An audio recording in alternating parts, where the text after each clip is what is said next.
আসসালামু আলাইকুম। কী অবস্থা, সবাই কেমন আছেন? সো আজকের ভিডিওতে কথা বলবো যে কোন কোন ইউনিভার্সিটি সিলেটে স্টুডেন্ট নেওয়া বন্ধ করে দিয়েছে, অর্থাৎ সিলেটে স্টুডেন্ট তারা ভর্তি করা বন্ধ করে দিয়েছে।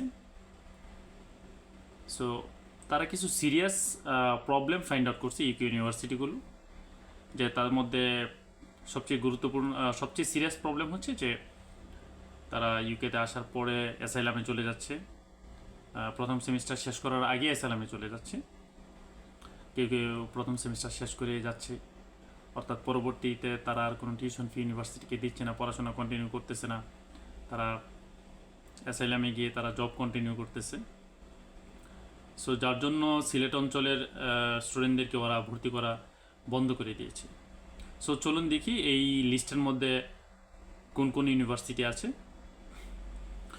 প্রথমেই হচ্ছে ডেভনপোর্ট ইউনিভার্সিটি ইন্টারন্যাশনাল কলেজ, দ্বিতীয়ত হচ্ছে Bangor university, university of Bradford international college, Ravensbourne university London, Greenwich international college, Bangor university international college. অর্থাৎ এই ইউনিভার্সিটিগুলো সিলেট রিজিয়নের স্টুডেন্টদেরকে ভর্তি করা বন্ধ করে দিয়েছে। আরেকটা গুরুত্বপূর্ণ বিষয় হচ্ছে যে ওই ইউনিভার্সিটিগুলোর সব ডিপার্টমেন্ট বন্ধ করে নাই, কিছু কিছু ডিপার্টমেন্ট, যেসব ডিপার্টমেন্ট থেকে স্টুডেন্টরা বেশিরভাগ স্টুডেন্ট অ্যাসাইলামে চলে যায়, ওই সব ডিপার্টমেন্ট বন্ধ করছে, আর অন্যান্য ডিপার্টমেন্টে ওরা স্টুডেন্ট নিচ্ছে। সো আপনি যে ডিপার্টমেন্টে পড়তে চান সেই ডিপার্টমেন্টে সিলেট অঞ্চলের স্টুডেন্ট নিচ্ছে কিনা সেটা আপনি যখন অ্যাপ্লিকেশন করবেন তারপরে আপনার একটু যাচাই করে নেবেন। আর একটা ব্যাপার হচ্ছে যে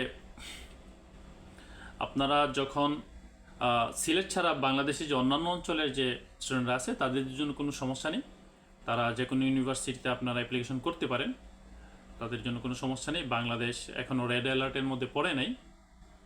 সো আশা করি ভয়ের কোনো কারণ নেই। আপনারা আপনাদের প্রস্তুতিটা ভালো রাখবেন, আশা করি আপনাদের ভিসা অবশ্যই সাকসেস হবে। সো দেখা হবে আপনাদের সাথে পরবর্তী ভিডিওতে। আল্লাহ হাফেজ।